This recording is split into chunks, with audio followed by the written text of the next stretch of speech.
If you don't know who Joe Walsh is, he's a congressman who got from Illinois, Tea Partier. He used to call himself a moderate Republican in the 90s, but then when it became more popular to be even crazier, he became a Tea Partier. He won by like 300 votes when he won. It was an upset, and he's against abortion in all cases, even in rape and incest, right? That's nice. Yeah, that's really well, nice. Empathic. That's part of the Ayn Rand philosophy of respecting the needs of the rapist, right? That's what it's all about.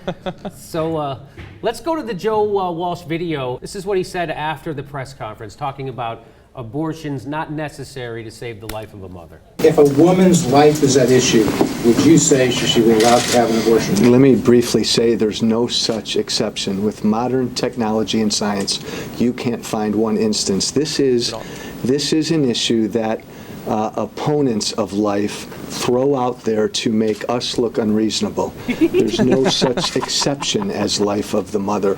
And as far as health of the mother, same thing. With advances in science and technology, health of the mother has become a tool for abortions for any time under any reason. You mean to say it's never medically necessary to do an abortion to save the life of the mother? Absolutely.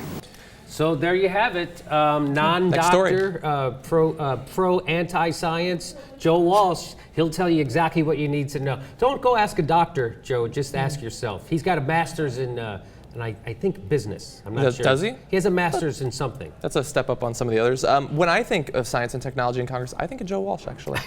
But no, I think it's interesting that when science indicates that the climate is rapidly changing, science not so useful. Let's not focus on science. Right. Yes. But if it can stop abortion, then yes, very very important. But if to focus there on is science. no science that he's referring to, science because in fact ectopic pregnancies are very common, and it's necessary to abort the fetus, or in an ectopic pregnancy, the mother will die if you don't go ahead and have the abortion. Yeah. So, and that happens quite often. Edwin, can you give me a stat on that? How often ectopic pregnancies happen?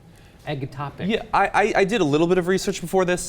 He would be on much firmer ground if he said that it's rarer than people might think, or that it's even pretty rare. That's the more responsible way to frame it. That it's not particularly common, which is true, but ethically that's hardly as useful an argument, because there's a big ethical difference between somewhat rare and never happens, and the difference is the difference between supporting his argument or not supporting his argument. Well, they'll often say that is a defense to say that when people say no abortion, even in rape or incest, right? And they'll say, what, really? You want to make a rape victim carry that baby? And then their defense is that defense saying, well, it's very rare. It almost hardly ever happens.